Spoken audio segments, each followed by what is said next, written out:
I was reading the news this morning, and like every other day for the last couple weeks, it all seems to be about the coronavirus. And it has a lot of people upset and worried about it, and rightly so, and I could see why. I want to talk to you about that today and your morning cup of inspiration.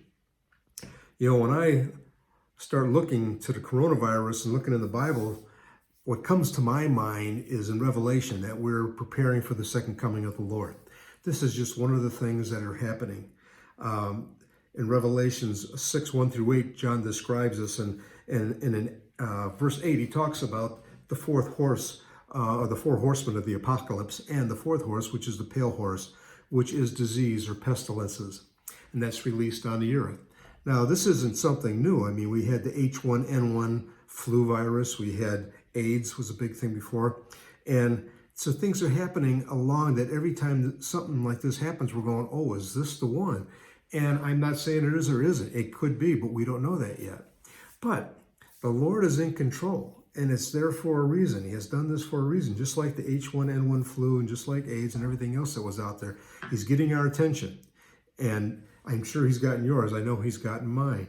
And other things have happening besides that, like in LA where I live at here, we have an area called Skid Row, and it's where all the homeless are at, and there's drug addiction that's going on down there. It's just awash with drugs. There's human feces in the street. There's rats. Anything imaginable. It's filth.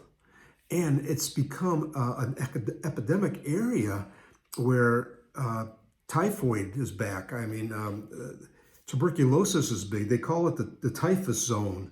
There's so many things that are happening down there because of this. And it's the way of the world and what's happening now.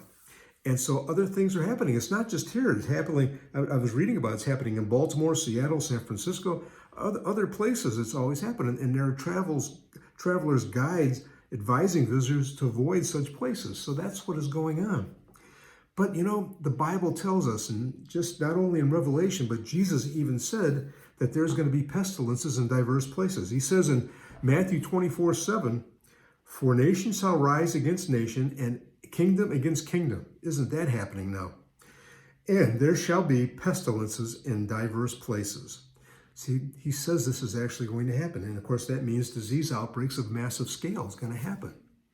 Now, I've read over in Psalms 27 that the Bible tells us Psalms 20, verse 7, "Some trust in chariots and some in horses, but we trust in the name of the Lord our God." Some trust in finance, some trust in health. We trust in the Lord our God. And in Psalm 27:1, "The Lord is my light and my salvation. Whom shall I fear? The Lord is the strength of my life. For whom shall I be afraid?" We have nothing to be afraid of if we put our trust in God. Put your trust in him today. Let him hold you close to him. You will feel his warmth. You will feel his love. And you don't have to be afraid. We really don't have to be afraid if we put our trust in him. So coronavirus or no coronavirus, put your faith in him. He'll keep you in the palm of his hand. I hope that blesses you, and I look forward to seeing you again for another morning cup of inspiration. Have a wonderful day, everyone.